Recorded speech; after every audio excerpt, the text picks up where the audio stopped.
जी अस्सलाम वालेकुम।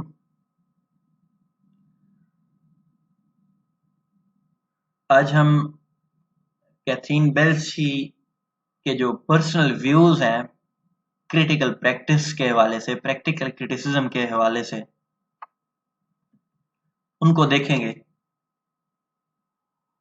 यहाँ पर मैं डेलिब्रेटली ज़्यादा जो कंसेप्चुअल थॉट्स हैं, जो डीप कॉन्सेप्ट्स हैं डिफरेंट थीरीज के हवाले से, उनकी तरफ मैं डेलिब्रेटली नहीं जाऊंगा। मैं जो सिर्फ इम्पोर्टेंट पर्सनल व्यूज हैं कैथरीन बेल से, उन तक लिमिटेड इसलिए रहूंगा so that you do not gate confused, ताकि वो ज्यादा जब चीजें हम देखेंगे तो वो कंफ्यूजन होगी, आपकी अंडरस्टैंडिंग खराब होगी।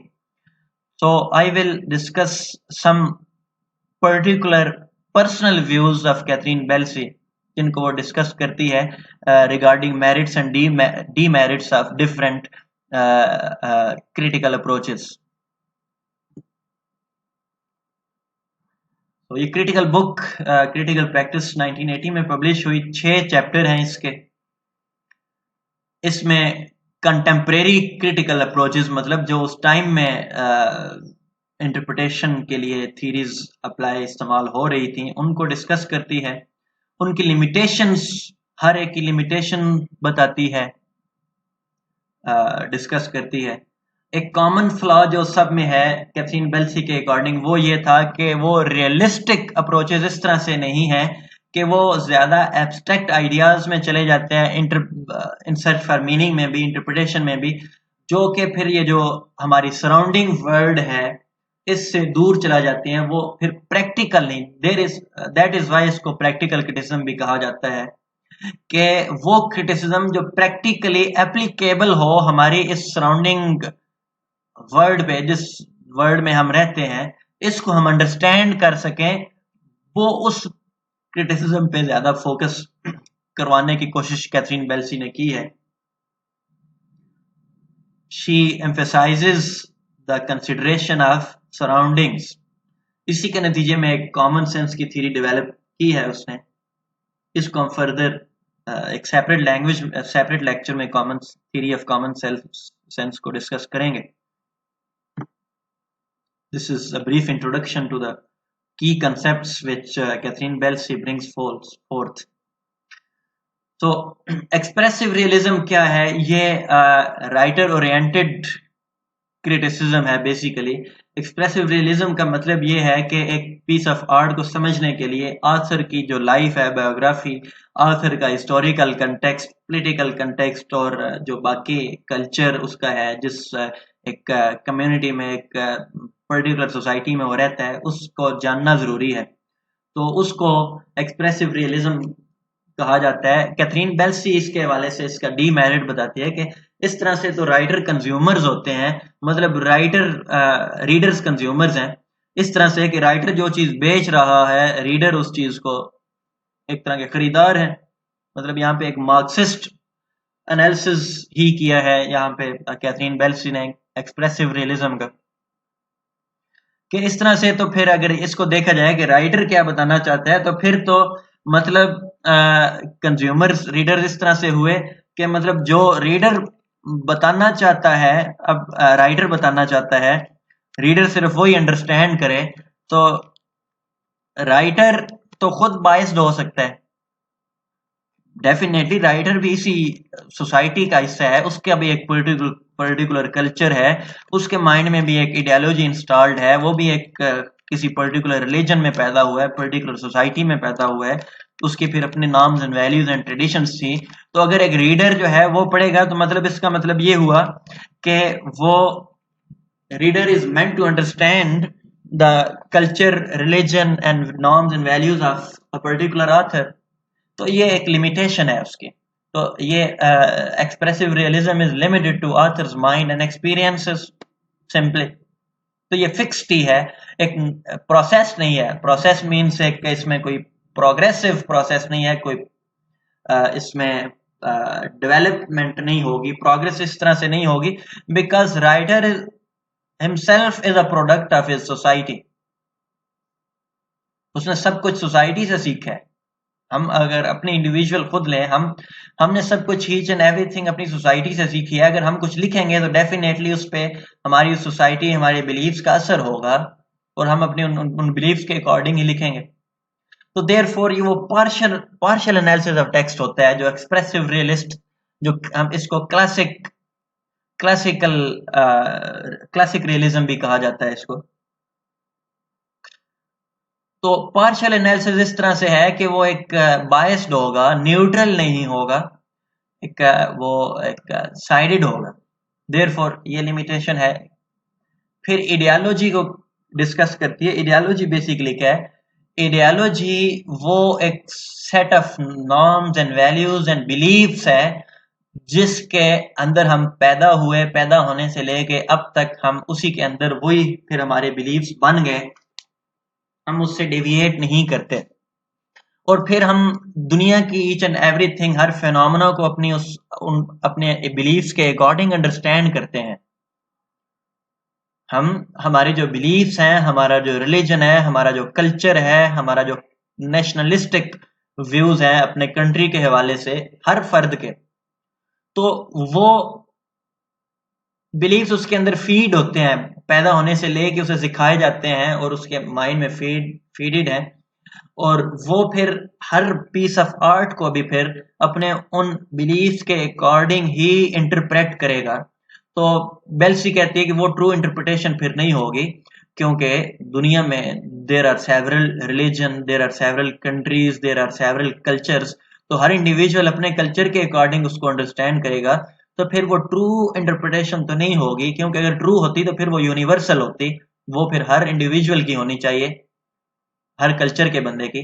क्योंकि अगर वो वेरी करती है, कंट्राडिक्ट, अगर एक इंडिविजुअल की इंटरप्रिटेशन एक खास पीस ऑफ आर्ट की कंट्राडिक्ट करती है, अपोज करती है एक दूसरे इंडिविजुअल की इंटरप्रिटेशन से, जो कि एक दूसरे कल्चर से बिलोंग करता है, दूसरे रिलीजन से करता है, तो फिर वो एक यूनिवर्सल इंटरप्रिटेशन नहीं होगी, तो वो ट्रू इंटरप्रिटेशन नहीं है। तो एक रियल, फिर आइडियोलॉजी का एक ट्रूथ के साथ रियल रिलेशनशिप फिर नहीं हुआ, वो भी एक पार्शियल इंटरप्रिटेशन ही है। तो ideas fixed in people's heads since birth, ये आइडियोलॉजी है, आइडियोलॉजी की डेफिनेशन है। जो हमें ऑब्वियस लगता है, ऑब्वियस मींस नेचुरल, जो हमें रैशनल लगता है, लॉजिकल लगता है, वो हकीकत में ऑब्वियस नहीं है न्यूट्रल सेंस में। तो ये लिमिटेशन आइडियोलॉजी की एक डिस्कस की है कैथरीन बेल्सी ने। New criticism, although it is to some extent it is a broader framework to understand piece of art, लेकिन इसकी भी कुछ लिमिटेशन है जिसको बेल्सी डिस्कस करती है। तो एज अ होल जो न्यू क्रिटिसिज्म है, ये एक्सप्रेसिव रियलिज्म को चैलेंज करता है। किस तरह से? ये पहले हम डिस्कस कर चुके हैं कि पहले क्रिटिसिज्म राइटर ओरिएंटेड था, फिर रीडर ओरिएंटेड था। तो चैलेंज न्यू क्रिटिसिज्म किस तरह से करता है? New criticism is basically rooted in language, in text. So they say context important नहीं है राइटर का भी और रीडर का भी, बल्कि लैंग्वेज इंपॉर्टेंट है। Art is combination of two things, form and content. तो कंटेंट तक हम फॉर्म के जरिए पहुंचते हैं, तो सिर्फ फॉर्म, इसका मतलब है कि फॉर्म ही इंपॉर्टेंट है, फिर कंटेक्स्ट इंपॉर्टेंट नहीं है रीडर का भी और राइटर का भी। राइटर की बायोग्राफी इंपॉर्टेंट नहीं है, राइटर का रिलीजन या उसका जो एक पॉलिटिकल कंटेक्स्ट था, हिस्टोरिकल बैकग्राउंड इंपॉर्टेंट हरगिज नहीं है, बल्कि सिर्फ वही टेक्स्ट इंपॉर्टेंट है जो उसने लिख दिया हुआ है, वही बहुत है कंटेंट तक पहुंचने के लिए।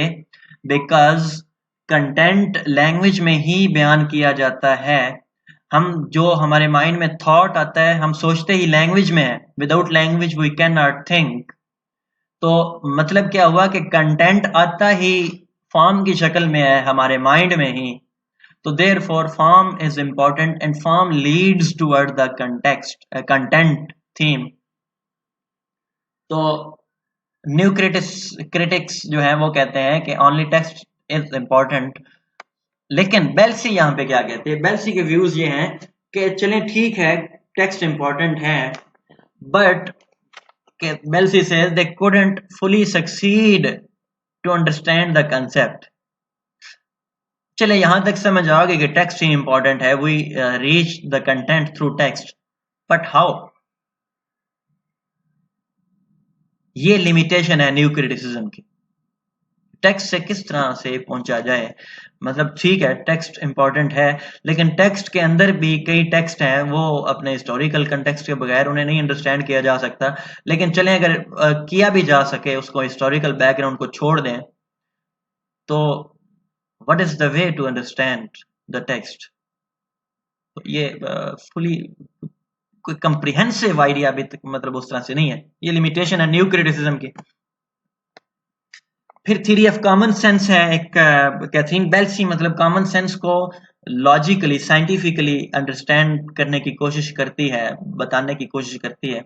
ये कॉमन सेंस भी बेसिकली इंटरकल्चरल कम्युनिकेशन है, मतलब एक चीज जो हमारे लिए हमारे कल्चर में कॉमन सेंस की लगती है वो दूसरे कल्चर में वो कॉमन नहीं लगेगी, वो कॉमन सेंस नहीं लगेगा।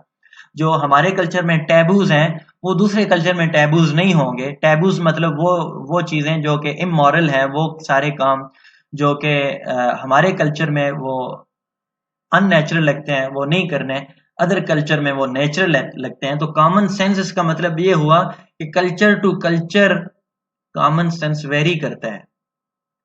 जो चीज ऑब्वियस नेचुरल हमारी कम्युनिटी में है, मतलब एक within a community sharing common belief, मतलब कॉमन बिलीफ एक कॉमन रिलीजन है, कॉमन वैल्यूज हैं, कॉमन कस्टम्स हैं, कॉमन ट्रेडिशंस हैं, उनमें तो वो चीज हमें ऑब्वियस लगेगी। But an individual a reader who belongs to a different community, to a different religion, to a different tradition, वो उसके लिए ऑब्वियस नहीं होगी।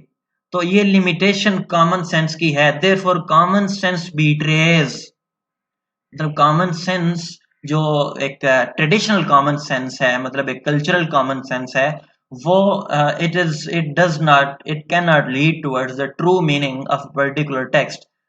तो इसलिए क्रिटिकल थ्योरी की इंपॉर्टेंस पे यहाँ पे जोर देती है कि कैथरीन बेल्सी क्रिटिकल थ्योरी इंपॉर्टेंट है। यहाँ पे एक चीज क्लियर है कि जो क्रिटिकल थ्योरीज हैं, क्रिटिकल फ्रेमवर्क्स हैं, उनकी इंपॉर्टेंस बिल्कुल है। कैथरीन बेल्सी इस चीज को बाकायदा एडवोकेट करती है कि विदाउट क्रिटिकल थ्योरी हमारी बायस ज्यादा होगी। क्रिटिकल थ्योरी जो है वो हमें एटलीस्ट न्यूट्रल करने की कोशिश करेगी, we will remain neutral, therefore ज्यादा पॉसिबिलिटी है इंटरप्रिटेशन की, मीनिंग तक पहुंचने की। लेकिन ये जो क्रिटिकल थ्योरी है ये तो सिर्फ स्कॉलर्स तक लिमिटेड है, इसको तो स्कॉलर्स अंडरस्टैंड करते हैं। आम लोग जो हैं कॉमन रीडर्स, वो तो हम अपने बिलीव्स के अकॉर्डिंग ही अंडरस्टैंड करते हैं। तो यहाँ पे ये एक लिमिटेशन यहाँ पे कैथरीन बेल्सी ने बताई है कि ऑल दो common sense does not lead towards the meaning, but ये फिर जो क्रिटिकल थ्योरी है वो तो स्कॉलर्स तक लिमिटेड है, फिलोसफर्स तक लिमिटेड है, वही उसे अंडरस्टैंड करते हैं, वही उसे अप्लाई करते हैं, और स्कॉलर्स ही अंडरस्टैंड करते हैं। तो एक कॉमन रीडर जो है वो उसकी रसाई नहीं है वहां तक। तो यहाँ पे कंक्लूजन इसका, इस पर्टिकुलर व्यू का सिर्फ ये है कि प्रैक्टिस मतलब क्या, to the study of interpretation, study of meaning, वो practice without theory is impossible. Theory means ये डिफरेंट फ्रेमवर्क्स हैं, new criticism, post structuralism, deconstruction, feminism, Marxism, इन थ्योरीज के बगैर प्रैक्टिस इम्पॉसिबल है, बिकॉज वो बायस्ड होगी। जैसा कि ऊपर हमने पढ़ा है कि वो जो ऑब्वियस एक कल्चर के लिए है, एक रिलीजन के बिलीवर्स जो है उनके लिए ऑब्वियस है, नेचुरल है, वो दूसरे रिलीजन के लिए वो ऑब्वियस नहीं है।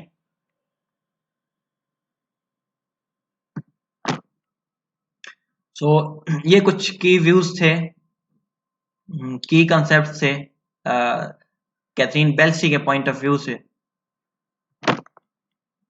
इनको हम वन बाय वन डिस्कस करेंगे फर्दर लेक्चर्स में। So this was all.